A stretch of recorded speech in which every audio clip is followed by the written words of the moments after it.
Okay, I'm just going to run through.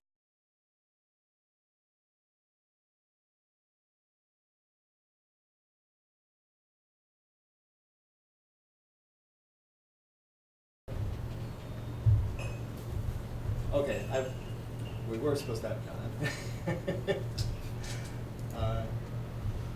I'm going to do my thing where I ask everybody to introduce themselves after this. And that's my bio. Version 1.2 on a PS2 Model 80.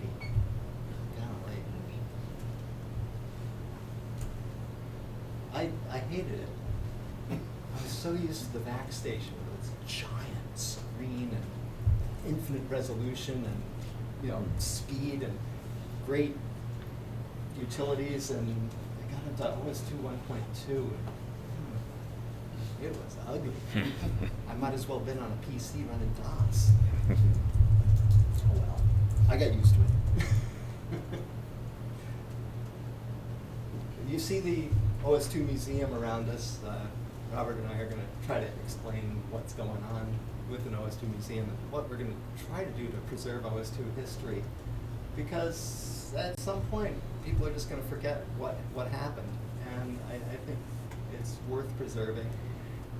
I have had no luck. I went to the Computer History Museum in San Jose, which is probably one of the best computer history museums in the country, but I couldn't get any interest going. And at that point, I was saying, I'm going to sell off the duplicate items from the museum on eBay. And they bid on them. So you can't tell with people. They're obviously worthless if you're giving them to them. Yeah. Yeah, I think it's important to have breaks. One of the great things about Warp Stock is that this is the most OS 2 users have been in one place for at least a year, probably actually based on last year, several years. So take advantage of that. You're never going to see this anywhere else. This is a series of presentations. Andy will start with just how does the Unix root system work and how do you work with it? How does it fit together? Then I'm going to show basically how to build simple programs, and if you now want to add a library or two to your simple program to make it less simple, how do you do that without getting into a lot of depth? And then we're going to conclude this series with, then we'll have lunch. When we get back, then we'll conclude the series with Gregg Young's presentation, and just Qt is coming out, Qt5 is coming out for OS 2. It has great development tools, a lot of capabilities, stuff that's really hard to get working directly on OS 2 with the OS 2 API is going to be a lot easier to get working under Qt. So if you're thinking about doing a new program or you're thinking about revamping an old program in a big way, you might think about moving into Qt. It's going to be, I think, a game changer for the user applications on OS 2. Okay. Retro gaming machine. I don't know what Martin has in mind for this, but it's going to be good. I hope so. Yeah. Well, you're a good presenter. And then afternoon break. I think that's this. One of my OS 2 job interviews was just to go to an OS 2 machine, and the interviewer just said, tell me what each line in this file means. And I went through and I said, well, this one, I don't know what that is. And of course, it was their proprietary hardware and driver. But he was impressed that I could say something about every line in config.sys. Well, I still have a lot to learn, so maybe I'll learn something on this one. But, David is there's probably no one who, at this point, who knows more. Okay, and we're going to finish up with DFSee and file system background. This is, I would be having a lot of trouble staying on OS 2 without DFSee. It's pretty nice when when all else fails. Okay, and dinner. I say dinner, but we're gonna have pizza and stuff here. You know, if you don't like pizza, get dinner, but you come back. But other than that, it's gonna be the OS2 Museum reception. We've got more stuff here than we can possibly cope with. This is mostly a donation from David Richard. David Richard was going to be presenting on OS2 and archiving, you know, he had scanned hundreds of magazines, and Martin had done OCR on them, and they were going to be all displayed on the internet. And David died before he could come here. And his widow packaged up his entire OS2 collection and got his son to drive his pickup truck over here with it. I guess there's about 2,000 pounds of OS2 stuff here in the room. It's mostly his donation. I said the OS2 Museum gets first shot at it, but anything that's left, including 8 PS2 Model 77s in just awesome condition. You know, the first one we powered up, and I had to make some adjustments, but it just booted up, and you know, it's running Warp 4. These machines are, for a PS2, 32 megabytes is a lot of RAM. You know, they're very well equipped. I don't know if anybody even cares about old machines, but it's a treasure trove, and I don't know what to do with it. It won't fit in my luggage.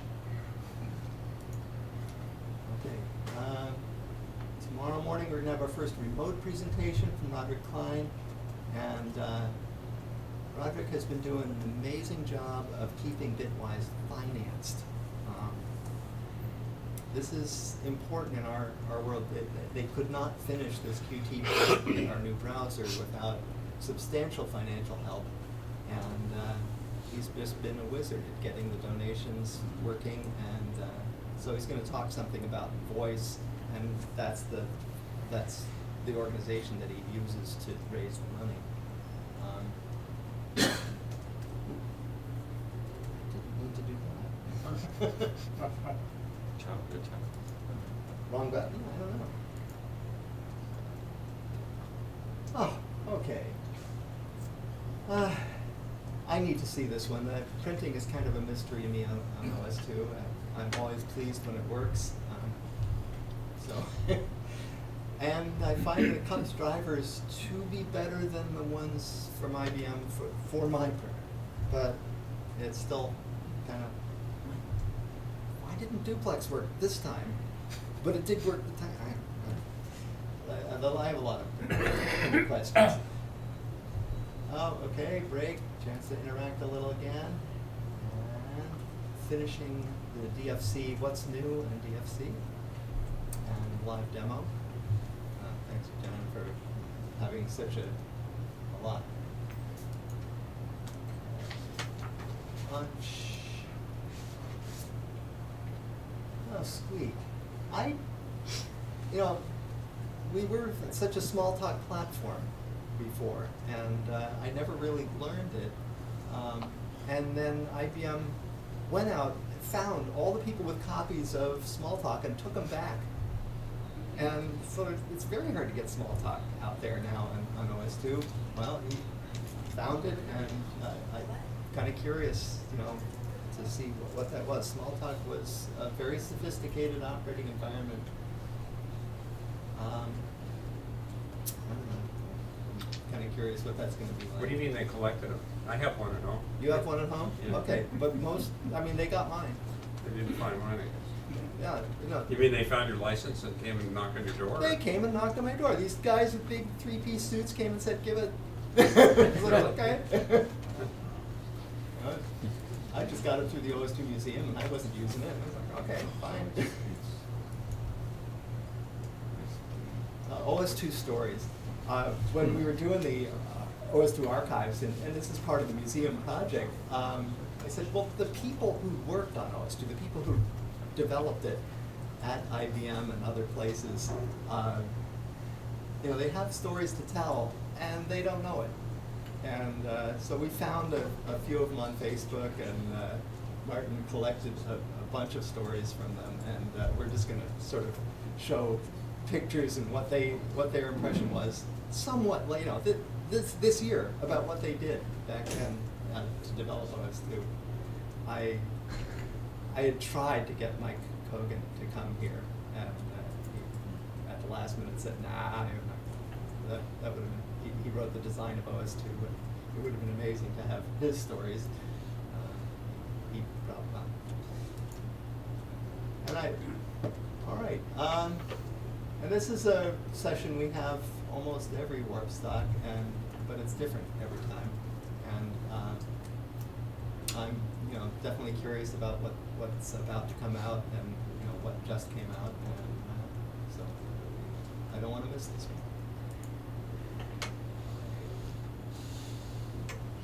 Joe Suttle's a terrific presenter, and we always ask him to give. If we had a keynote, this would be it. Really good presentation, and if you do presentations, definitely look at how he works, because it's awesome. And you're on your own for dinner on Saturday night. Oh, social, and come back afterwards. We'll have the room open. Of course, the board members will be off busy, but.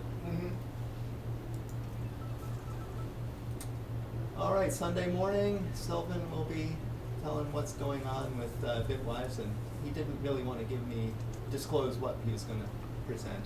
So, but he was sure he'd have something. And I've never heard him say that before. He's always like, I might, it depends. This time, months ahead of time, he said, we will have something for sure. It's like, oh, okay, good. And another break, last one of the, and then finally ArcaOS update. Let's find out what's happening, big picture on the operating system. And yeah, what to expect for 5.1. Looking forward to that. And okay, Don Edwards won't be here for the wrap up, but someone will wrap up for us. And that's what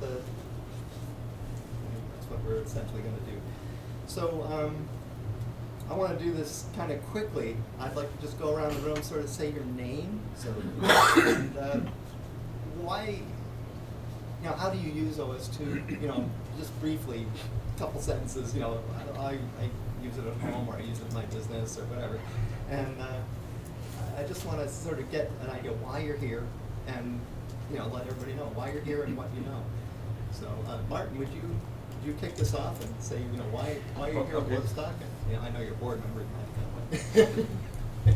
Well, hi, I'm Martin Iturbide from OS2 World. I'm the newsmaster of the page and like webmaster, but I'm not completely in charge of the server, but I'm trying to fix the scripts and everything. And well, I use Warpstock since I'm the new guy since Warp 3. I learned OS2 since that version, and I really hook into it, and I really like it. I like to run software and doing some testing on how to do some stuff on OS2. So that is what I basically do. I no longer use it for work. There are no customers in Ecuador that use OS2 anymore. But well, I live in Ecuador, and I speak Spanish commonly, so. So I'm not very, I don't have a very good diction. Is that a real word? That's perfect. Okay. I have very good diction in English. So, well, but I hope you all understand. Okay? Thanks. Right. Let's go ahead. Tim West. I've just been using OS2 since 2.1, and I found it at a flea market in the late 90s. I was like, wow, something not Windows, cool. I've just been using it off and on since about all 2 years. Andy Willis, I'm also a board member, vice president. I use OS2 at home as my primary, but almost the only operating system. I do have a Linux system that I couldn't find for several weeks, when I did want to use it at one point. But so I use it at home. I don't use it in the office, unfortunately. We have to support Windows in the office. But Lewis. Okay, I'm Louis Rosenthal. I'm the managing member of ArcaOS. We, of course, produce the only current maintained brand new OS2 distribution. I use OS2 every single day for work and for pleasure. No, I don't Big play gamer, big gamer, big gamer. Yeah. Since I work on these things, I get my relaxation from not working on them. But so yeah, I use OS2 for everything, and work and whatever personal stuff I do on the browser. I realize I left myself out. I'm You a did. OS2 consultant, and I used to have some large companies. I still have one medium large company that I consult for, but it's a dwindling business, and I use OS2 at home, and I don't really use any other operating system, although I guess I more and more rely on a smartphone. But I have been working on Warpstock as the speaker committee for years, and so one of the things I like to do is to try to figure out who will be able to give a presentation. So, all right. I'm Howard Winter. I'm from about 9.5 hours flying that way. Little place called St Albans. The Romans had quite a city there about 2,000 years ago. I first wrote a program in Rex for OS2 professionally in about 1985 or thereabouts. It was OS2 1.2, which I don't know if you knew was 16-bit, and it kept crashing. And every time it crashed, it took about an hour to redo the disk in HBFS. So eventually one of the guys who was in charge said, look, let's go to version 2. And they did, and it was fine after that. And I was quite impressed. And when I came to decide what I was going to start using, of course I was using Windows, because everybody did. But I spotted OS2 for sale somewhere and bought a copy, and I've been with it ever since. I use it every day for email, browsing, all the stuff that you don't need Windows for. Anything that needs Windows, sadly, you've got to use Windows. But there we go. And I did a bit of work for ArcaOS a couple of years back, but I'm retired now, so I don't have time to do anything. And I'm just glad to be here for this, because it's good fun. Cheers. Greg? I'm Gregg Young. I've been a long-term OS2 hobbyist, and I maintain several open source software projects. I'm Joe Kemp. I'm a user. OS2 probably saved my current job decades back, when they implemented it in my second month working for my employer, and they had a word processor, and I'm a dyslexic. It saved my life, so to speak. But I adopted OS2 as a hobby, and up until last year or so, I was using mostly for work when I was teleworking. But we've moved when I connect with Citrix, they now require a HTML5 browser, and I'm hoping. So this year it's kind of half and half. Most of the time I'm working on Windows 7 or 10. But the rest of the time I'm working on OS2. Hopefully, yes, good news for me. Jack?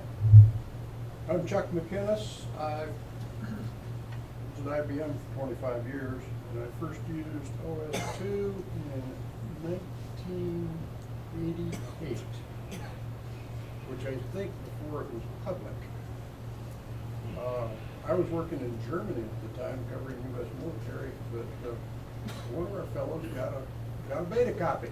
And I said, man, this looks good. And when I came back to the States, all of the IBM PCs were running OS2 at the time. And I stayed with it. I don't know what I would do if I couldn't use it. Like, how would I do my accounting? I'm sure, and I do use a little Rex. This book I brought, it's interesting. I've known Mike since, the author of Rex, since '87, I think, when I first stopped in England to visit with him. The only thing really different about this book, Mike signed it. But I just keep using it. Now there's some things that I have to use Windows for.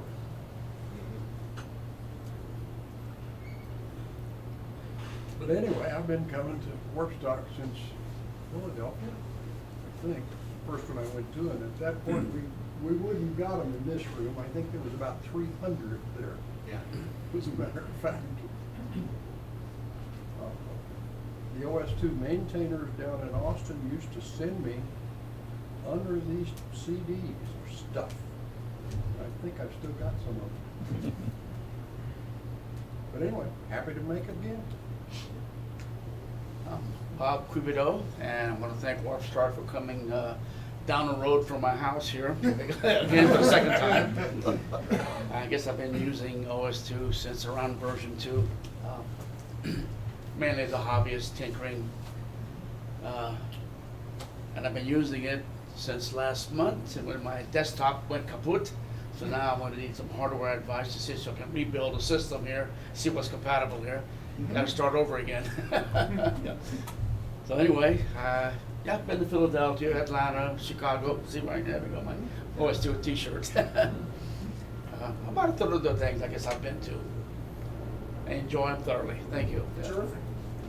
I'm Roy Hardy, and I use OS2 exclusively, except for an occasion being dropped into Linux. But it's used for everything I do at home, and I do a lot of work using Fortran as the main language because I do technical work, like least squares and statistical classes, which most people don't understand. Most of these people can't spell Fortran. But I've used OS2 since 2.0, and I've stuck with it, and that's how I use that almost exclusively. And I keep up with everything going on as best I can. I'm David Ezerevich. I'm one of the founding members of ArcaOS, kind of in charge of the driver section of the operating system. I've been using OS2 for a long time. I remember when Windows 3.1 came out. I went, well, this sucks. Is there anything else?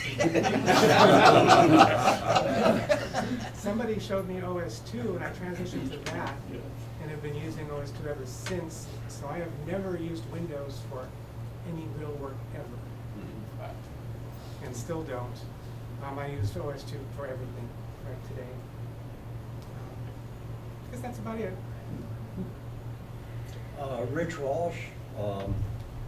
I bought OS2 1.2 when I saw that IBM was making an offer that if you bought 1.2, they would give you a free upgrade to 2.0. And then I was working for Bank of America at the time, and we were about to move out of San Francisco. I was walking around the systems department, and I found their proof of entitlement for the extended edition. Somebody had thrown the cards in the garbage. So I pulled that out. So when the time came to actually, when I got my thing from IBM, I submitted the fact that I had OS2 extended extended edition. And so a month later, like 70 pounds of stuff arrived. I felt sorry for the poor UPS guy. The thing is so heavy. Anyway, I've been using it. I didn't actually use 1.2 other than to look at it. I really got into it with 2.0. On the whole, I have no use for a computer other than to write computer programs. So that's why, so it hasn't been much of a problem sticking with OS2 over the years, since I don't actually do anything except write programs. That's it. I'm Mike Snyder. I'm just a user of OS2, don't write programs.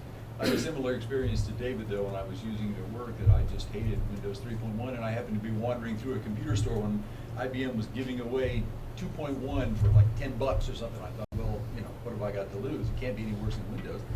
I never actually installed that one because by the time I got around to doing that, 3.0 had come out, and I've been using OS2 since then. There are some things that OS2 won't do anymore, so I have a Linux computer, and recently got a used MacBook Pro, which is interesting. I hope OS 2 continues to work until at least I check out of the deck. I really like anything else that much. Unfortunately, and I'm grateful you came to Orlando this year because I live 50 miles from here on Merritt Island. So it's hard for me to get to Calgary, but I'll come if you come back to Orlando. Right. Al, I'm Stephen Levine. I sort of come to OS2 from the industrial world. We were doing test board equipment for factory floor automation, and the thing had originally started with DR-DOS, moved to DOS, and then sort of outgrew it. Needed vision, needed capacity, and all that sort of stuff. So we started looking around. We looked at Windows 3.1, looked at OS2. Windows 3.1 had a DMA defect in their driver. They wouldn't fix it. So we ended up with OS2, and this is about the 1.2 and 2.0 age. And after started using OS2 in the desktop, we were developing for it, decided I really didn't like Windows, so I made a career of avoiding it to the extent I can. I can type things on a keyboard, on a Windows keyboard, but that's about the extent of it. Never installed the sucker, and so on and so forth. And like many of you, OS2 is what I use all the time, except when I can't, and then we go fall back to Linux. Which fortunately I started with Unix back in the 70s, so it's no big step to learn it. And now I just sort of basically make trouble. Yeah, you do. Hey, worked at it. I'm David Oakford. I was a developer on OS2 for a number of years. I worked at Prodigy, which was an old online service, which used a lot of OS2 internally. And then because of what I knew, I was hired by Bankers Trust to work on a big commercial syndicated lending application that was initially developed on OS2. So I worked on that for a few years. That now doesn't run on OS2 anymore, but it runs on Linux and Windows. And since then, I use it kind of as a hobby, really, these days.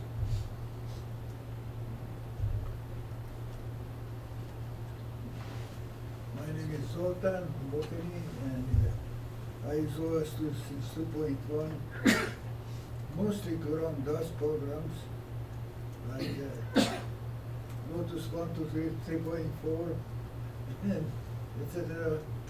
And use it a lot for PLCs, programmable logic controller, Allen Bradley, TI, you name it, board.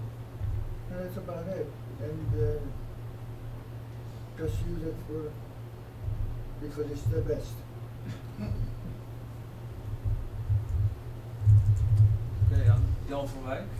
I've been working with OS2 and on OS2 since 1988, which was the development of OS2 1.0, extended edition, which I worked on in the labs in the Netherlands and in Austin. And I've been using OS2 on and off ever since. And for the last 25 years or so, I've been developing my DFSee program for disk management, disk recovery, stuff like that. Still develop that on OS2, ArcaOS actually, but my main production systems these days are virtual machines running macOS and Windows 10, which I use mainly for browsing and printing, and all the other stuff goes into virtual machines, ArcaOS, and other stuff, Linux as well. So that's about it. Matt Walsh, just a user, used it since 1991, and got tired of that blue screen of death thing. So every now and then I get a lockup, but not too much. But I do all my, my email, all the browsing that I can. I mean, more and more of the programs require you to do a CAPTCHA thing that you can't do right now. Hopefully we'll be able to do it with the new browser, the new Qt browser. Because that's really about the only thing I have to do on Windows. Everything else I can do on Windows. And I even have a printer driver that for this obscure printer that I have that I got converted. It was a Linux driver, and I got it converted to OS2. And then when Arca came out, it wouldn't work, and I sent it back to you guys, and you fixed it for me for free, and I really appreciate it. I'm sure I'm the only guy in the world with this particular printer, but that driver is there in the repository, so anybody else who ever finds a copy of it can use it. So I appreciate the service. You bet. You bet. Jeffrey Race. Like Matt, I come here to these meetings because I actually meet people who know the details of how operating systems work. And I've had some discussions with Louis and several other of you here. I'm a user since the days when it took, I think, 38 floppies or something like that to install. I was in Bangkok at the time. So anyway, I'm a user. I have a lot of different kinds of machines now. So I have a business. I'm also a professor from time to time. I have a lot of documentation, and I maintain my family's machines. So I have to maintain Windows machines. My daughter's on Mac now. We got Android stuff. I'm interested in the way these things work together. I have a couple of projects I'll tell you about. I had hoped, but I failed in my hope, to give you a presentation on the use of rsync for archiving. I'm 76, coming to the end of the road now. My family has a lot of stuff. I have a lot of professional engineering things which have to be archived, preserved. So one of the projects that I'm working on is set up a chain of machines, some of which will be Windows, some of which will be OS2, some of which will be Linux. And I have multiple locations where I have properties in Boston, in Cape Cod, in Bangkok. And because of the way things are going in the world these days, which is not very well, and we have people from California, they know about this, fires and no electricity for a week, cell towers go down. I have to maintain access to all of my things forever. So I'm setting up a chain system of rsync backups in different cities, and you'll always be able to access these things from anywhere remotely if you've got connectivity of some kind. And so that was the talk I was hoping to give you, but this is actually quite an enormous project to document all this. So I should have it for you next year. I'm hoping that's what and I may be asking for help from some of you on some of the arcane things. But basically, there are different kinds of machines that will be in this chain. And I think that's one of the interesting things. A couple of years ago, I gave a talk on putting 4 different operating systems on one machine. And that kind of thing interests me. So I've got the machine with me here. And also Android is coming along. So we got Android phones now. And you have to be able to save to archive stuff from Android devices also. I've got another project I'm hoping now. I promised John I'm going to write a manual for DFSee. This is one of the great problems of using this. There's no user manual, no index to look up anything. So I'm finishing another book now, and when I get that done, maybe I'm not anonymous, so it's not that. So, but then I want to work with John on that. So I'm very glad to see you all again, and thank you for holding this again. I'm hoping I can entice you to Boston next year and we can talk about that. We've never had a meeting up in the Northeast. There are a few of us up there in the bubble in Cambridge, Massachusetts. We'd love to have. Make it affordable. Yeah, it was very affordable. So I don't know what happened, but I found a terrific place. It's a 300-year-old genuine New England inn. I think it was $115 a night. And so I don't know what the objection was, but anyway, if it's of interest, I can approach them again, see if they'll give us another stuff. This is the real deal. It was built in 1716, the building. And there's lots of stuff to see. It's in Concord, Massachusetts. It's where America started. Does it have electricity? No. Yeah. More electricity. It's got floors like this. You got to watch it don't trip. I'm Robert Kuropkat, and not that I wouldn't go to Boston, but I live here locally also, and that's 3 of us. Yeah. So I think it needs to come back here. Yeah. So it's very nice here, really. It's beautiful. The airport. I will admit that I have actually gleefully and with great hope installed almost every version of Windows since Windows 286. And then shortly thereafter deleted it in disgust and despair.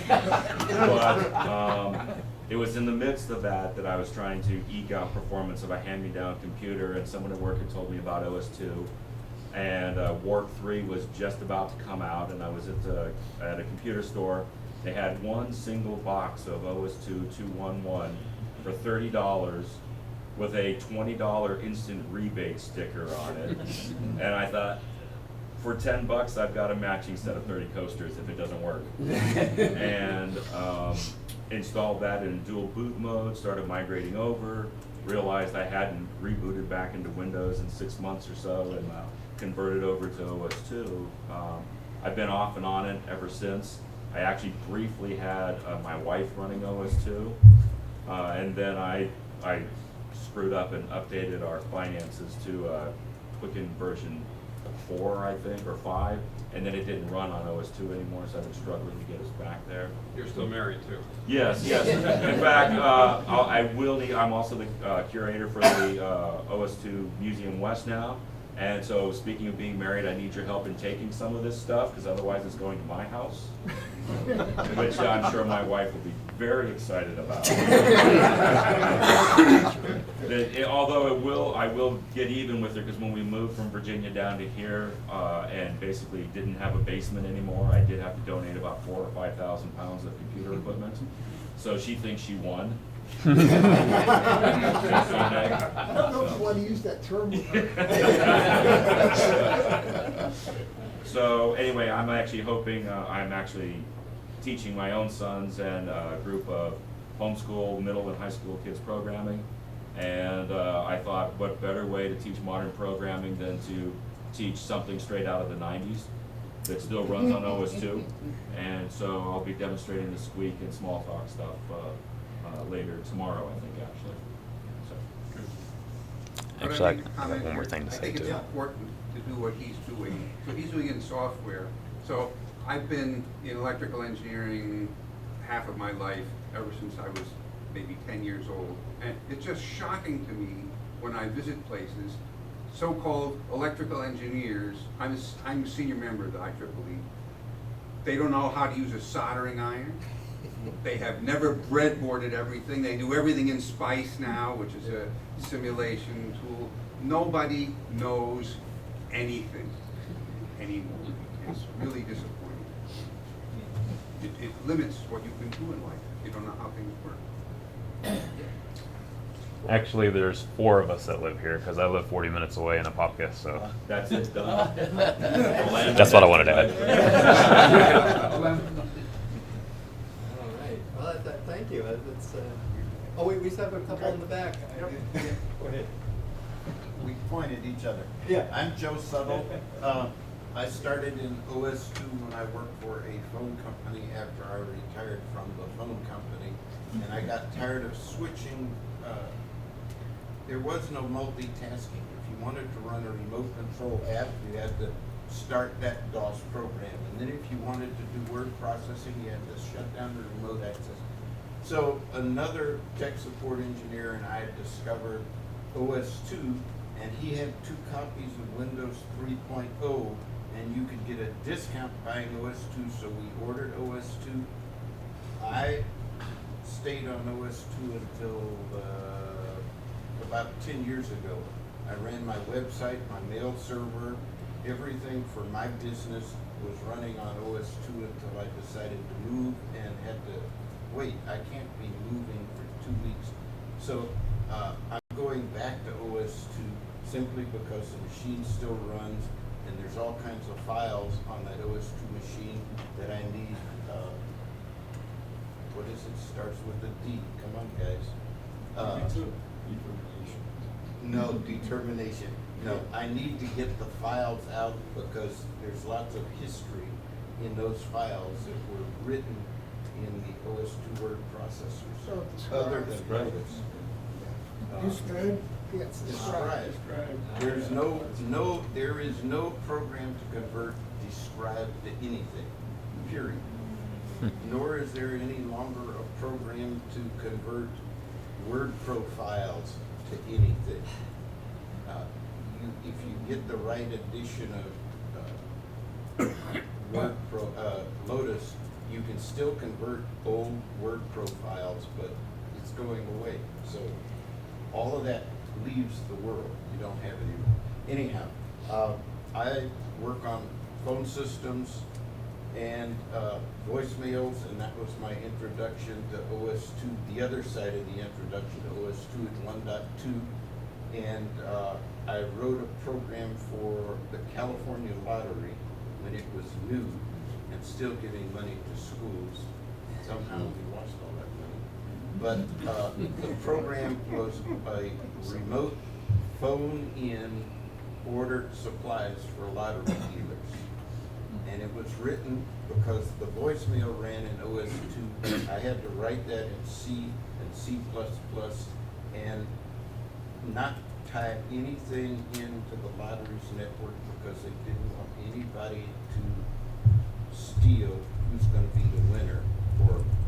So I had to figure out how to get from a phone room all the way across the building and print out the order without using your network. I figured all that out, but anyhow, that was my life with OS2. It's still there. I still come down and visit Neil at Baywork, and I'm going back to OS2 because I'm tired of paying for somebody to host multiple websites that I now pay for, mail servers, etc. And I do that on OS2. I'm Jim O'Connor. My experience with computers goes back to my initial experience with QNX, and the BlackBerry's operating system for some time after I had finished using it. And I then got acquainted with the floppies, and I've been attending these get-togethers since Philadelphia. I think I missed one somewhere back there. But come primarily for the sociability, which is a commendation to you folks. I have persisted in using OS2 because I raised and reared a son who went on to be employed by Microsoft, and I found that this was an excellent means of keeping him perpetually aggravated. And, I have persisted with that ever since, which has gone on for 30-odd years now, actually. It's a pleasure to be here and see you folks again. It was really a pleasure to meet Roy getting out of the airport yesterday. We consider ourselves those of somewhat longer longevity, the only closing comment I would make is that I'm here as John's surrogate videographer, complete with equipment and instructions, and I would ask our speakers to possibly talk to the folks in the back row. There are some of us here who have a certain degree of hearing impairment, and if John can't hear the commentaries, I'll probably get hollered at. So I can't stand being hollered at. I would appreciate you remembering to speak up. Thank you. Thanks. Well, that's it. This is our community for the weekend, and thanks for coming to Warpstock. I think I'd like to run right into the OS2 museum part of the presentation. Robert, could you come up?